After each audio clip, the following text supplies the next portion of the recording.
রাধে বন্ধুরা, কেমন আছো তোমরা সবাই? আশা করছি সবাই ভালো আছো আর আমরাও বেশ ভালোই আছি। দেখো সকাল সকাল উঠেই তোমাদের সাথে নিয়ে আমি ব্লগটা স্টার্ট করছি। দেখো এখানে বিছানা গোছাচ্ছে। আজকে যেহেতু আয়ুষ সকাল করেই ঘুম থেকে উঠে পড়েছিল, প্রায় 8টার সময় উঠে পড়েছিল। আমরা যখন উঠেছি তখনই উঠে পড়েছিল, নইলে আয়ুষ প্রায় ওঠে 9টা-10টার সময় করে উঠে পড়ে। আজকে যেহেতু সকাল সকাল উঠে পড়েছে, সেই জন্যই তাড়াতাড়ি করে সব কিছু গুছিয়ে নিচ্ছি। ভিডিওর শুরুতেই তোমাদের কাছ থেকে ক্ষমা চেয়ে নিচ্ছি, কারণ আজকে যে আমি ভয়েস রেকর্ডটা দিচ্ছি মানে সাইডেতে বড্ড আওয়াজ হচ্ছে, কারণ আমি তো পাখা চালিয়ে এডিটিং করছি না, আর পাশেতে আর প্রচণ্ডই গরম পড়েছে। পাশের ঘরে আইসকে কুলারটা চালিয়ে দিয়েছি, সেই আওয়াজটাই আসছে। আর আমার বাড়িটা একদমই মানে আমি যেই ঘরটায় ভাড়া থাকি একদমই মেন রাস্তার গায়েতে, আর সামনেই একটা আলমারির দোকান আছে, সেখানে রিপেয়ারিংয়ের কাজ হয়, আর সবসময় শুধু খুটখাট হয়েই যাচ্ছে, সেই জন্যেই আওয়াজটা আরও বেশি আসছে। আজকে যেহেতু আয়ুষ সকাল সকাল ঘুম থেকে উঠে পড়েছে, সেই জন্যই কাজগুলো একটু তাড়াতাড়ি সারা হবে, নইলে ওকে ঘুম থেকে তুলে সব কিছু ঘরে মোছামুছি করে তারপরে চান টান করতে বেলায় হয়ে যায়, প্রায় 11টা মতন বেজে যায়। যেহেতু আজকেও সকাল সকাল উঠে পড়েছে, তার জন্যই ভাবলাম যে তাড়াতাড়ি সব কাজগুলো গুছিয়ে করে নিই, তাহলে সকাল সকাল নাস্তাও করা যাবে আর কাজগুলোও সব তাড়াতাড়ি হবে। আমি রোজই সকাল করে উঠি, কিন্তু ওর জন্য আর কাজগুলো তাড়াতাড়ি করে হয় না। আর এই যেদিকে দেখো এখন মানে গদি, এটা খুব মানে মোটা গদিও নয় আর পাতলাও নয়, মিনিমাম আর কি, যে পেতে মানে নিচেতে পেতে শোয়ার মতন সেইভাবেই কিনেছিলাম। আর যেহেতু আমরা এখানে পার্মানেন্ট থাকবো না, সেই জন্যই নর্মাল গোছের একটা হালকা ফুলকা কিনেছিলাম, যাতে এটাকে দেশে নিয়ে চলে যাওয়া যায়। আর এই দেখো এইটাই এখন তুলে রেখে দেবো। আর এটাও মানে রাখতে রাখতে ছিঁড়ে গেছে, যেহেতু 8 থেকে 9 মাস প্রায় হয়েই যাচ্ছে, আর ওটা ভালো থাকে, প্রতিদিন নামানো তোলা হচ্ছে, সেই জন্য ওটাও ছিঁড়ে গেছে। আমি ভাবলাম কি আর 1-2 মাস আছে, কোনো রকমে রেখে দিই, তারপর তো দেশে নিয়ে চলেই যাব।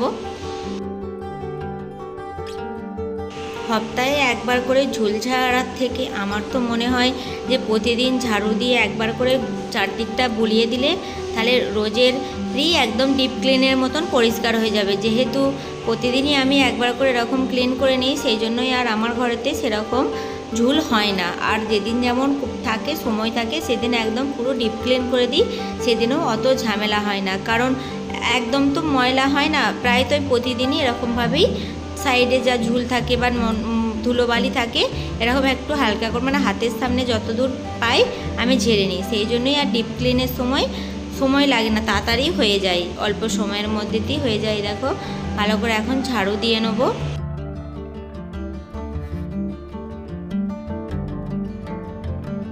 তোমাদের দাদাভাই সকাল ঘুম থেকে উঠেই চান টান করে চলে গেছিলো বাইরেতে, আয়ুষের জন্য দুধ আনতে গেছিলো আর নাস্তা নিয়ে এসেছিলো। আমি বলেছিলাম আমি খাবো না, সেই জন্য ওর মতো নাস্তা নিয়ে এসেছিলো।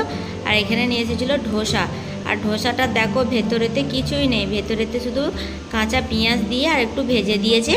আর এই যে এদিকে 2 রকমের চাটনি দিয়েছে, একটা দিয়েছে নারকেলের চাটনি আর একটা দিয়েছে তোমার কাঁচা লঙ্কার চাটনি। কেমন দেখতে লাগছে। আর আমাদের ঘরের পাশে যে একটা ইডলি নিয়ে আসি আমি প্রতিদিনই, তারা আছে মনে হচ্ছে শুকনো লঙ্কাকে দিয়ে চাটনি করে, ওই জন্যই লাল লাল খেতে হয়।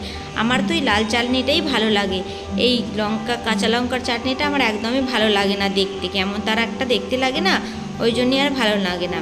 তোমাদের দাদাভাই নাস্তা করে চলে গেছিলো, আর আমি এখানে ঝাড়ু টাড়ু দেওয়ার পর ভালো করে ঠাকুর ঘরটা মুছে নিচ্ছি। ওই ঘর আর রান্নাঘর মোছা হয়ে গেছিলো, এবারে ঠাকুর ঘরটাকে মুছে ভালো করে তারপরে এখন আয়ুষকে ব্রাশ করাবো, খাওয়াবো, তারপরে যা সমস্ত কাজ আছে সেগুলোকে কমপ্লিট করব।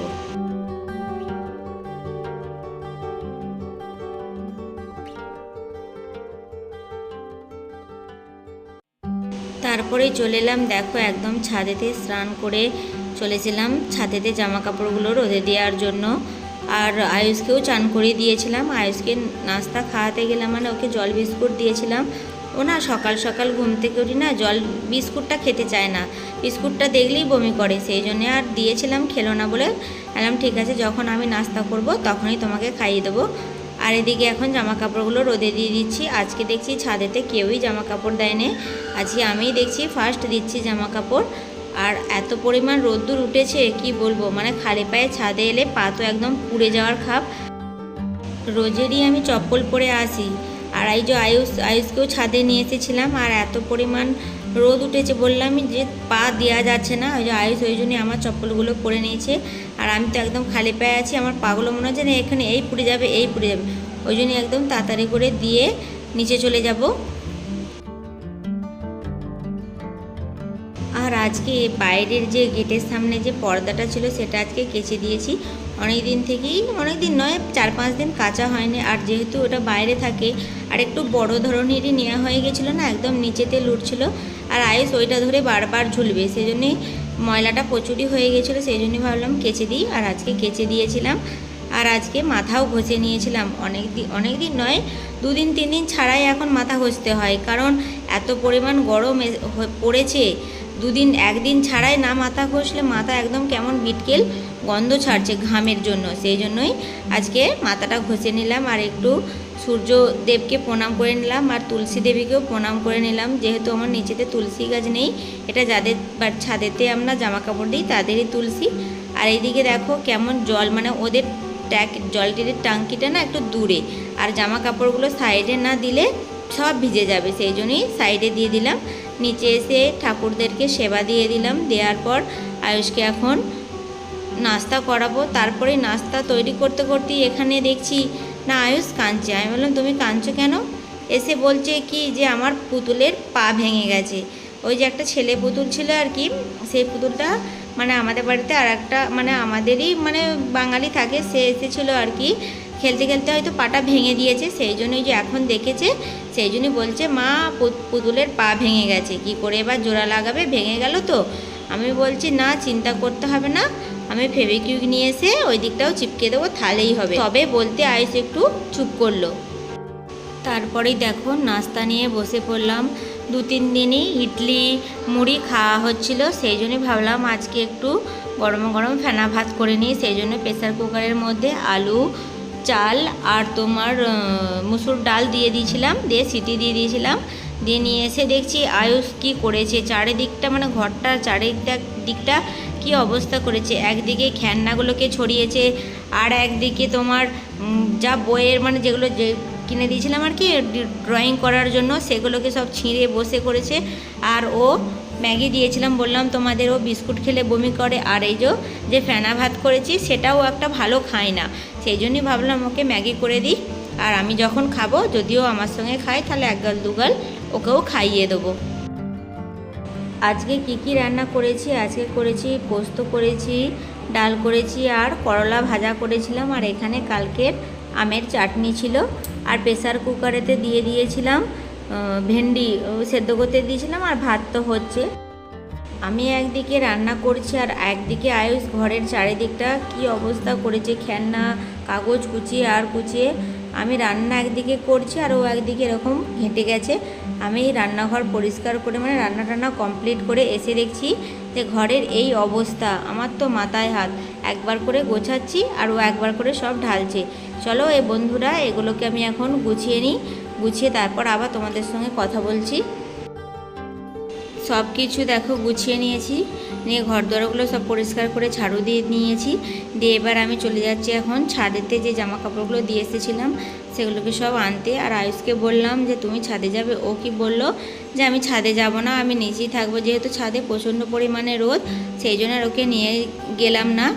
আর ওকে চাবি দিয়ে যাচ্ছি, কারণ ওর নিচে আমাদের একদম রাস্তার ধারে মানে নিচের তলাতে যেহেতু বাড়ি, আর ও একা থাকবে ঘরে, সেই জন্য ওকে ঘরেতে চাবি দিয়ে আর ছাদেতে চলে গেলাম জামা কাপড়গুলো আনার জন্য। আর দেখতেই পাচ্ছ গাছটার পাতাও হয়েছে, আর সুন্দর সুন্দর ফুলও হয়েছে, ফুলও একদম গোটা সিঁড়িতে পড়েছিল। আর এদিকে ছাদেতে চলে এলাম, যেহেতু রান্না করার সময় আমি চুল খোঁপা করি রান্না করি। আর এই যে ছাদে এসেছি যেহেতু, সেই জন্যই ভাবলাম জামা কাপড়গুলো একদম গুছিয়ে নেবো, আর ছাদেতে চুলটা একটু শুকিয়ে নেবো। আমার যদি হাতে সময় থাকে, আমি একবারে কি করি, ছাদেতেই জামা কাপড়গুলো একদম গুছিয়ে নিয়ে চলে যাই। যে নইলে এই রোদ থেকে যখন নিচে যাব না, তারপর জামাগুলো গোছাতে ইচ্ছা করবে না, মনে হয় যেন একটু পাখার তলাতে শুয়ে পড়ি। সেই জন্যই আর কি একদম হাতে সময় থাকলে একদম ছাদেতেই জামা কাপড়গুলো শুকিয়ে নিই। কারণ তোমার ছাদেতে যতক্ষণ আমি জামা কাপড়গুলো গুছিয়ে নেবো, ততক্ষণকে চুলটাও আমার শুকিয়ে যাবে, সেই জন্যই আর কি আরোই গুছিয়ে নেওয়া। আর এদিকে দেখো বিছানা চাদর, বিছানা নয়, পর্দাটাও শুকিয়ে গেছে, এটাও এখন নিয়ে চলে যাব নিচেতে। এখন ছাদ থেকে যখন নিচে নেমে এলাম, পুরো ঘরেতে যখন ঢুকেছি পুরো অন্ধকার, আর এতই ঘেমে গেছিলাম, মানে সিলিং ফ্যানের হাওয়ায় কিছুতেই হচ্ছিল না, সেই জন্য আবার কুলারটাও চালিয়ে নিয়েছি। আর যেহেতু সব কাজ হয়ে গেছে, আর তোমাদের দাদাভাই যেহেতু এখনও আসেনি, ওই জন্যই বাবুকে একটু কোলে করে নিয়ে আদর করছি। আর বাবুও বসে রয়েছে, আর একটু পরে ওকে খাওয়াবো, সেই জন্য ভাবলাম একটু পাখার তলায় বসে আছি যখন, ওকে একটু আদর করে দিই। আর নখ দেখছিলাম, নখগুলো একটু একটু বড় হয়েছে, সেগুলো ভাবছি আজকে কেটে দেবো। ছেলে মেয়েরা যতই বড় হোক না কেন, মায়েদের কাছে তারা সবসময় ছোট থাকে। আর রোদ থেকে যেহেতু এসেছি, ঘাম দিয়ে দিয়েছি, আর কুলারের তলায় একটু বসে আছি, ঘামটা যখন মানে হাওয়ার সঙ্গে লাগছে না, এত সুন্দর লাগছে, ঠান্ডা ঠান্ডা লাগছে, সেই জন্য একটু বসে রয়েছি। তারপর তোমাদের দাদাভাইয়ের নাম করতে করতেই তোমাদের দাদাভাই ফোন করে বলল, যেহেতু জল ফুরিয়ে গেছিলো, বলল কি জলের ট্যাঙ্কিটা ধুয়ে রাখো, আমি যাচ্ছি, যেয়ে তোমার জল নিয়ে আসবো। আর এই দেখো পর্দাটা শুকিয়ে গেছিলো, লাগিয়ে দিয়েছি, দেখো কত সুন্দর লাগছে, কেচে দেওয়ার পর একদম পরিষ্কার ঝকঝক করছে। বলতে বলতেই তোমাদের দাদাভাই চলে এসেছে, আর বেশি দূর নয়, আমাদের বাড়ি আর দোকান কাছাকাছি। এই যে আয়ুষ এখন ডামটা দিয়ে দিল, ও জল নিয়ে আনতে যাবে। আর এদিকে আয়ুষ দাঁড়িয়ে রয়েছে বাবার অপেক্ষার জন্য, আর সময় লাগে না, 5 মিনিটে যাবে আর আসবে। গুড ইভিনিং বন্ধুরা। তারপরেই দেখো চলে এলাম একদম সন্ধ্যের বেলা। আর দেখো সন্ধ্যেবেলা আজকে নাস্তা করব, যেহেতু তোমাদের দাদাভাই চলে আসবে, আজকে মঙ্গলবার কিনা, সেই জন্যই সন্ধ্যেবেলায় চলে আসে। সন্ধ্যেবেলায় ওই জন্যই কিছু একটা নাস্তা করি, বা রাত্রে ডিনারে কিছু খাবার করি। আর আজকে ভাবলাম নাস্তাই করি। আজকে নাস্তায় করছি হচ্ছে তোমার মিনি আলুর প্যাটিস, দেখি কেমন হয়। এর ভেতরে দিয়েছি আলুর পুর দিয়েছি, আর ওপর থেকে তোমার ময়দার দিয়ে ভালো করে বেলে আর কি পুর ভেতরে দিয়ে এরকম সুন্দর করে ডিজাইন দিয়ে ভাজবো। চলো বন্ধুরা, আজকের মতন ভিডিওটা এখানেই শেষ করছি। আর আমার ভিডিওর মধ্যে যদি কোথাও তোমাদের ভালো লেগে থাকে, তো একটা লাইক, কমেন্ট, শেয়ার ও সাবস্ক্রাইব করে আমার পাশেই থেকো। আজকের মতন বিদায় জানাচ্ছি।